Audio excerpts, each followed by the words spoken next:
This is a Saturday Morning TVLog from Big D's Entertainment Rankings and Reviews. Welcome to another Saturday Morning TVLog, and this time around it's Little Clowns of Happytown, brought to us by Marvel Productions. Greetings, my fellow YouTubers. I'm Doyle, the Big D to you, and this is Big D's Entertainment Rankings and Reviews. So this week's Saturday Morning TVLog is another rare gem from the 80s, and one show I don't think many people talk about. Well, some do, but I think they express their dislike of it. The Little Clowns of Happytown, an animated series that was based on a concept by Anthony Paul Productions. And the series was developed by Chuck Lorre, Lorre, excuse me, who of course would give us several big TV shows at that time. Well, right about the time.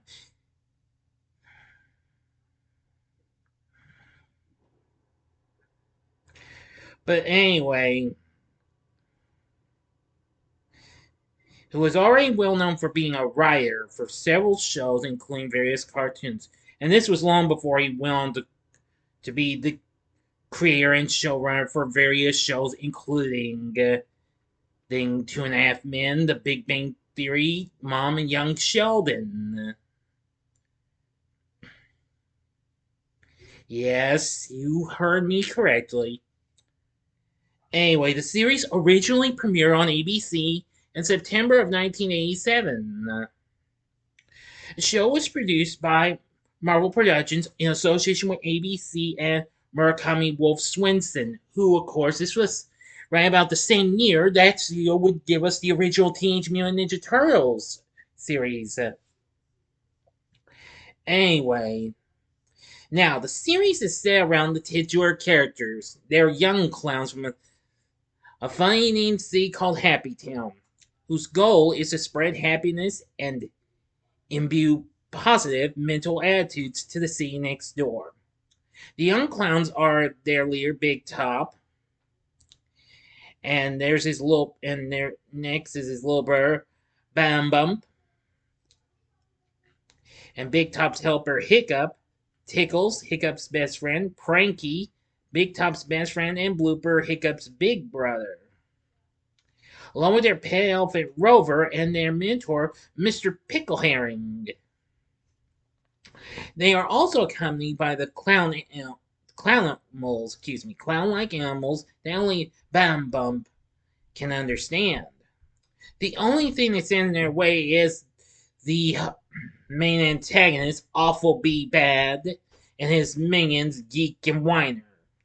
Each week, these here little clowns bring to you music and fun-filled excitement throughout their series run.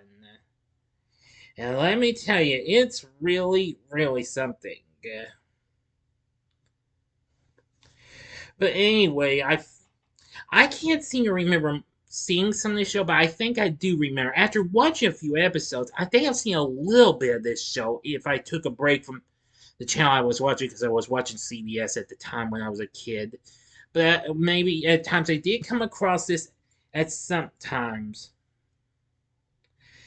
Anywho, Marvel Productions, who had recently already had success on other channels, most notably on CBS with the Muppet Babies, along with ABC, had brought in consulting company Q5 Corporation to help develop the show along with other series for their season.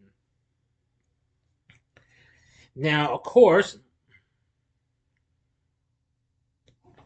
apparently Marvel had already used the corporation to develop their Defenders of the Earth series for syndication, so the network brought them in for the season to improve its kid appeal on Saturday mornings offerings to get out of third place in the ratings.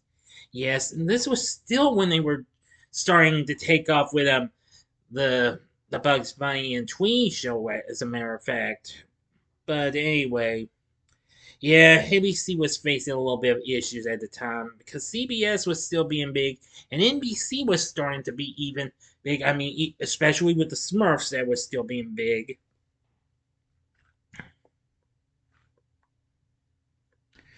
But anyway, Fred Wolf and his company, Murakami-Wolf-Swenson, which would later be Fred Wolf Films, were also brought in to produce the series. The show was promoted as a part of the third annual ABC Family Fun Fair, which brought the voice talent of the characters to perform highlights of their show. The show stopped in Oklahoma City, as a matter of fact, from August 28th to August 30th, just before the show premiered. Unfortunately, the series was unsuccessful in boosting ABC's ratings. Yep, it's a shame. Now, of course, I do seem to recall they had other shows that were new. I believe My Pet Monster was also one of them, but of course, that was produced by Nelvana. Anyway, the vice president of ABC Children's Program at that time blamed the recently introduced People Meter for the show's failure, knowing that young children had neither the dexterity nor the interest to operate the device, and thus any program aimed at young children as Little Clowns would be doomed to ratings failure. Well, the vice president of ABC's children's program at the time, Squire Rushnell, responded by commissioning the new adventures of Winnie the Pooh, which would debut the following year, which of course was last week's Saturday Morning TVLog, in the hopes that older children who knew how to operate the People Meter would recognize and like the program. That program would prove to be a major success among whole family audiences.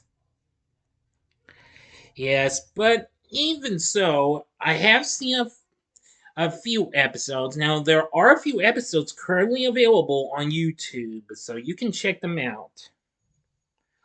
Also, the after an overall total of 18 episodes were produced and aired, the show ended in July of 1988. Just almost half of the series aired from September to October of 87, and then the summer of the following year, in May of 1988, the remaining 10 episodes would be shown. Yes, the first 8 episodes would be shown in the fall of 87. Then the summer of the next year, the remaining 10 episodes would be aired. After this, Little Clowns of Happytown would never be seen again. It did get released on video cassette in the UK, which you can find one video of that on YouTube, and it contained 3 episodes. There was also a compilation video of the Joking Around with the Little Clowns segment. It was later released in the US by Strand VCI Entertainment in 1991. Now, actually, during the show's run, ABC aired a series of short segments called Joking Around with the Little Clowns. Now that I seem to recall seeing, not the actual series. Anyway, it ran during the commercial breaks of their other series on Saturday mornings and featured one of the clowns telling another a joke. Although this series was canceled after a single season, the Joking Around segments would, however, continue to run on the network for another 2 years. Many years later, several episodes of the series was released on DVD on Mill Creek Entertainment's compilation TV guide Spotlight Totally 80s Tunes, which also included Heathcliff, The Littles, The Get Along Gang, Care Bears, Nellie the Elephant, and the Dennis the Menace cartoon from 1986. Now, actually, as a matter of fact, since I talked about the show's developer, Chuck Lorre, he actually was recently a writer for the Heathcliff series from Deke. He also recently did other series, including Pole Position, Wolf Rock TV, Mask, as well as My Little Pony and Defenders of the Earth, and many others. He would also do other. One of his last tunes he worked on was Toxic Crusaders, and the other was a short-lived New Adventures of Beanie and Cecil, which I was going to do that, but I scrapped it. Which that also came the next year, but unlike Little Clowns, that got canned instantly after only a few episodes. But anyway, right about the same year when Little Clowns premiered, he actually was a writing for Charles in Charge, which returned in syndication, as well as the writer for NBC's new comedy, My Two Dads. And he'd go on to write for other companies and go on to produce the other series I've talked about. Now then, for our voice acting cast, we have Susan Blue, who recently did voice acting for the Transformers, and actually the same year she lent her voice to Brave Stars. She also did the Filmation Ghostbusters series. She was also Tina's mother in Friday the 13th, Part 7, The New Blood. She voices Hiccup. Voicing Pranky is Charlie Adler, who was also a voice actor from Brave Star. He also lent his voice to Hanna-Barbera's Paddington Bear, as well as Tiny Toon Adventures and Cartoon Network's Cow and Chicken. He also did Awful Be Bad in some episodes, where his main voice actor was Pat Fraley, also from the Filmation Ghostbusters series. He also voiced Krang in the Teenage Mutant Ninja Turtles series, as well as Hanna-Barbera's Addams Family tune from the 90s. Voicing Big Top is Danny Cooksey, who recently appeared in the final 3 seasons of Different Strokes. He later went on to appear in Terminator 2 Judgment Day, and later went on to voice Montana Max in Tiny Toon Adventures and Jack Spicer on Shaolin Showdown. Then we have voice god Frank Welker doing the vocal effects for the Clowns, Rover the Elephant, and Bottom Bump, who only talked by did a little whistle and why he didn't talk though. Voicing Blooper is Josh Rodin. I don't know too much about this one. Tickles is voiced by Ellen Gerstel. Now, who has done numerous voice acting work. She has done let me see. Yeah, she recently voiced Princess Daphne in the Dragon's Lair cartoon. She also did voice acting. Later did voice acting for Tailspin and Mighty Max and Darkwing Duck, Captain Simian the Space Monkeys, and Real Monsters. She also had recently done voice acting for Jem and My Little Pony. Voicing Mr. Pickle Herring is Howard Morris, the voice actor behind Adam Ant, Leo Bailey, and Jughead from Filmation's Archie series. Oh yeah, Pat Fraley also voiced Geek, while Weiner was voiced by none other than Arnold Horshack himself, Ron Palillo, who had recently lent his voice to the Laverne and Shirley cartoon and Rubik the Amazing Cube as well. So anyway, YouTube's your best chance of finding the Little Clowns of Happytown, so you might be looking, if you really want something good, as long as you're not spooked by clowns, then I'd say go for it with this show. Here's a look at some of the characters. And here's a look at the main cast of the series. These are the Little Clowns of Happytown right there. Well, it's hard to find some of the others, but you'll know who they are when you see them.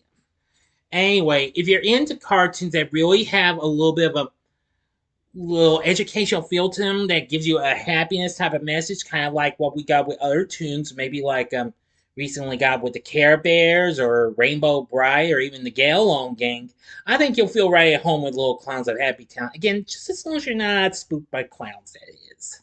You know what I'm saying? Good. Alright, that's going to do it for this Saturday Morning TV log. Did you ever watch the Little Clowns of Happytown? If so, let me know in the comment section below. If you like this video, click the like button, subscribe, and be a part of the Big D Nation. Continue to help support my channel, make it grow, and make the views grow. Tell all your friends about my channel, get them to know me. Maybe they'd like to be a part of my Big D Nation. Share my videos with your friends if you like. We'll have another video come up soon. We don't know why it's going to be, though. I'm not sure. If I don't go to the theater to see a Minecraft movie, I'll have to do the mini reviews on Y2K and the Killers game instead. Stay tuned, we'll see what happens. So if you like this, check out my Saturday Morning TV logs for the shows I had just talked about that might convince you to watch Little Clowns of Happytown. In the upper left-hand corner is the Saturday Morning TV log on the original Care Bears. The upper right-hand corner is the Saturday Morning TV log on the Gale Gang. And the bottom left-hand corner is the Saturday Morning TV log on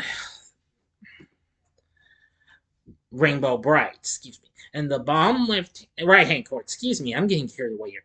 The bottom right hand corner is the button you can click to subscribe. If you like rankings and reviews on movies, TV, music, video games, etc., as well as the Saturday Morning TV Log, then I'm your guy. Thanks for watching, and next week's Saturday Morning TV Log is The Weird Al Show.